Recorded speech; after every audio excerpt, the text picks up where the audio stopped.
今回はですね、僕が人生で乗った値段が一番高い車というのをですね、お話ししたいと思います。その総額なんと30億円すごくないですか。職業柄、いろんな車に乗らせていただくことがあるのですが、基本的にはね、今現役で戦っているレーシングカーがやはり5000万から7000万ぐらいするんで、高い車ですよね。で、それ以外に、2年前ですけども、人生でこんな高い車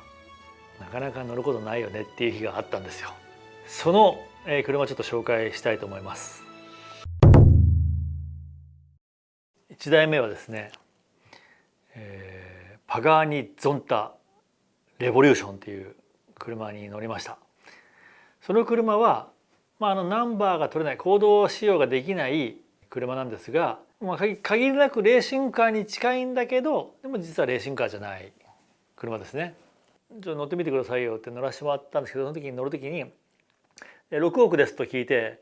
6億っつって、乗り味としてはものすごく気持ちよく、エンジンも速く、富士もね300キロ近く出るんですよ確かね。でブレーキもすごく効いて、確かね普通のラジアルタイヤを履いてたんですよ、スリックとかではなくて。なのにめちゃくちゃレーシングカーさながらの走りをしてた記憶があります。とにかくね、ちょっと乗ってきていいよって言われたものの、絶対に壊してはいけないというところがもう念頭にありすぎて、その車を楽しむっていうところはですね、そんなにできなかったですね。2台目がですね、フェラーリの F40、LM っていうですね、非常に希少な車で、詳しいことは僕は分かんないんで、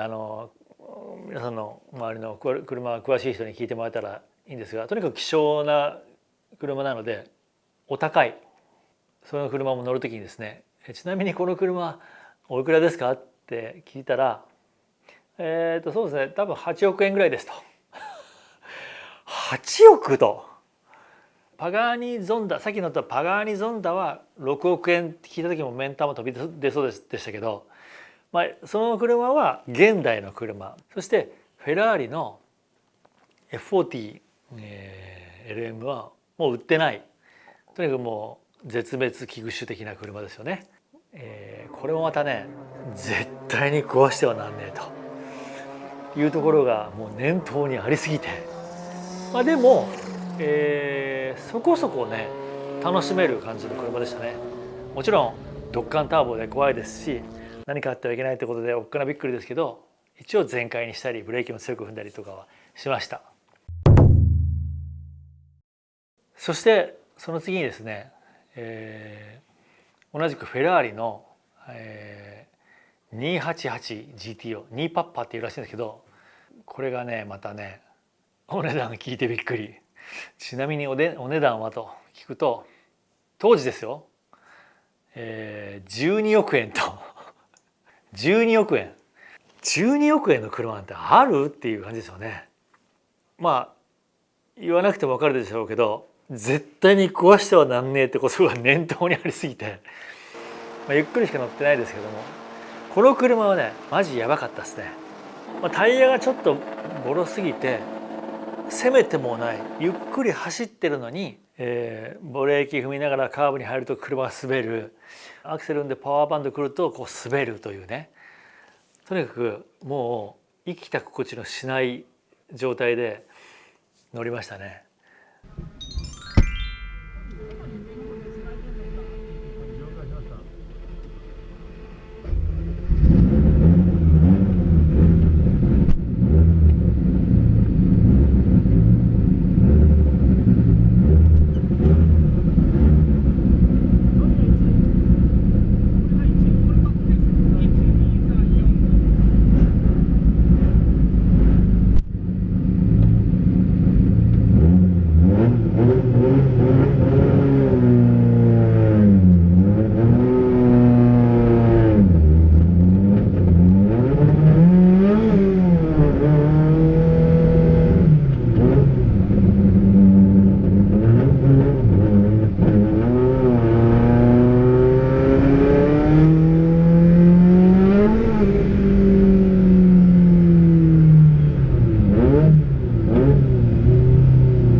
そして最後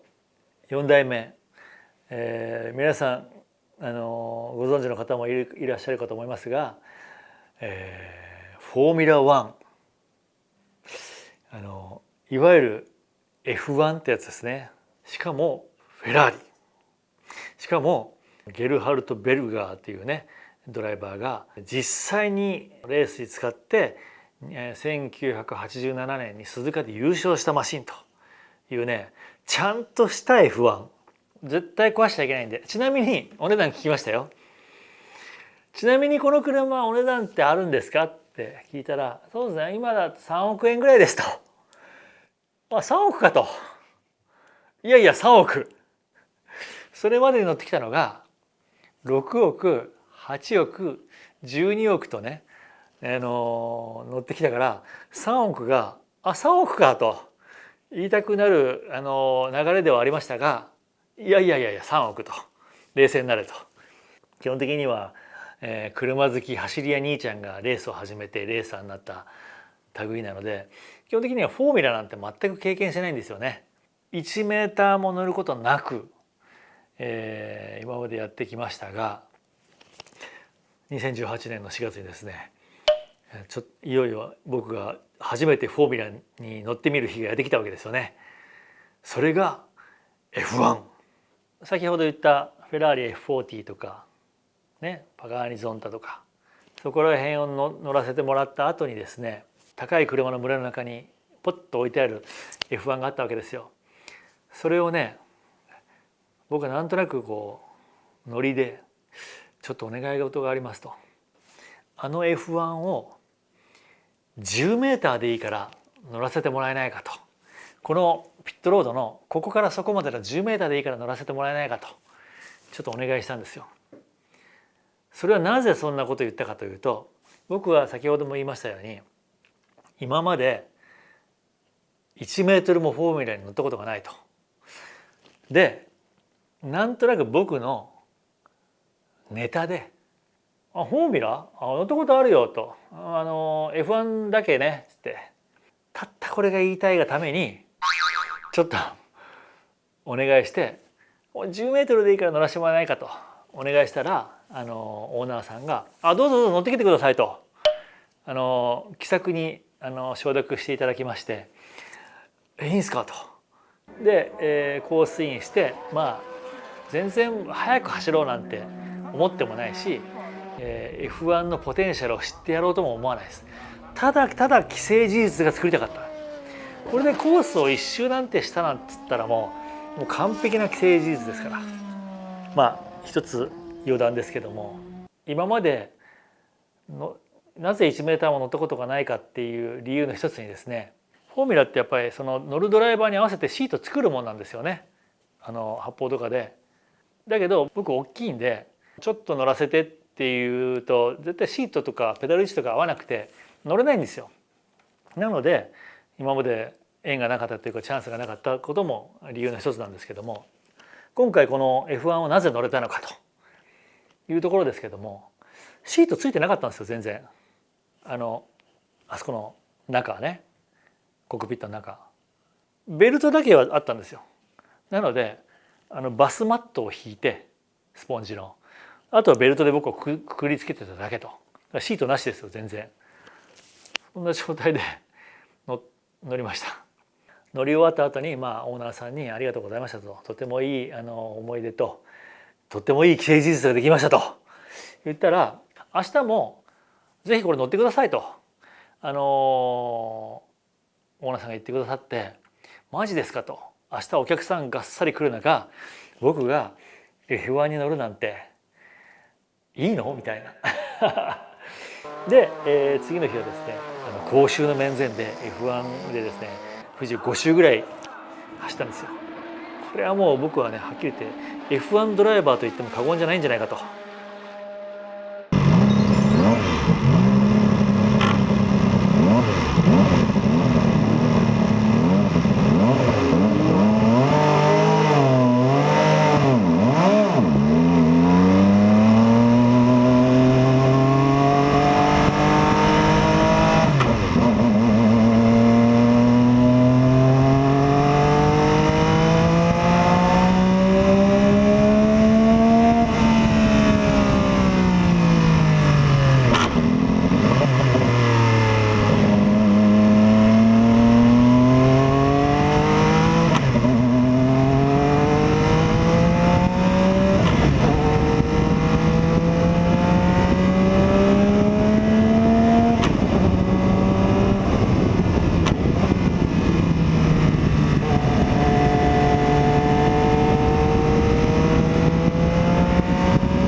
ということでですね、その土曜日日曜日に、F1 の3億、パガーニ・ゾンタ6億、40LM が8億、そしてニーパッパ GTO が12億、20億円29億円ぐらい、約30億円。今はその当時の時価ですから、今もっとなんか上がってるらしいんで、1日で30億円乗った男と今度から呼ばれてもいいんじゃないかなと思います。